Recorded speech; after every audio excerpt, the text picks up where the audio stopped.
How's it going, everybody? Welcome back to 2A News Now. And here at 2A News Now, you get your Second Amendment news straightforward and to the point with no BS added in. A couple of days ago, I made a video called Second Amendment Killer Bill. Bans all gas-operated semi-automatic firearms. But also there's something else in that bill that could hurt the Second Amendment as well. That bill would also give the Attorney General the final say over new gun designs. Have they lost their frickin' mind? While most of the coverage of the new semi-automatic ban, known as the GOSAFE Act, has focused on the broad and sweeping language that would make the vast majority of semi-automatic rifles off limits for future production and sale, or the magazine ban written into the legislation, there are other big issues with the bill as well. The GOSAFE Act gives the DOJ unprecedented power, what if any, semi-automatic firearm that can be brought to market by compelling designers to submit their designs to the Attorney General before they start production. The licensed manufacturer can file with the Attorney General an application under penalty of perjury for approval of a semi-automatic firearm as not subject to the prohibition under Section 922, which shall contain a detailed description of the specifications and operation of the firearm, a physical example of the firearm, any patent application for the firearm, marketing materials and plans, an explanation of why the firearm should not be subject to the prohibition under 922, a description of any features that prevent the modification of the firearm, and any other information the Attorney General shall require. So before you bring a gun to market, you're supposed to spend money on your marketing materials, as well as at least one physical sample and any other information the AG wants you to provide.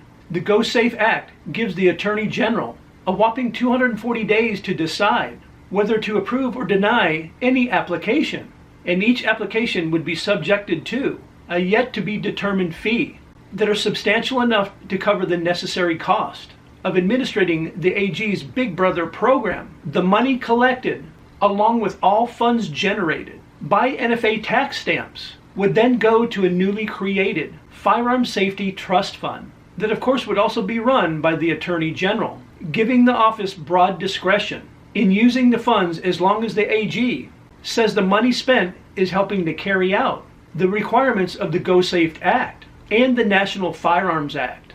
This would indeed be major changes to the status quo.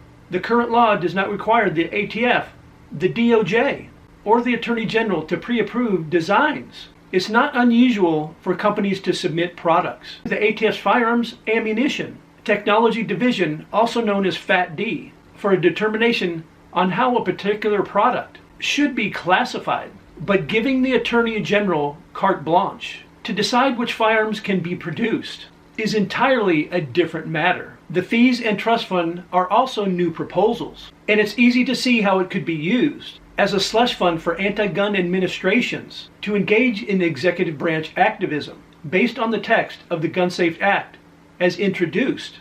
It doesn't look like the fund would be subject to the congressional appropriations process.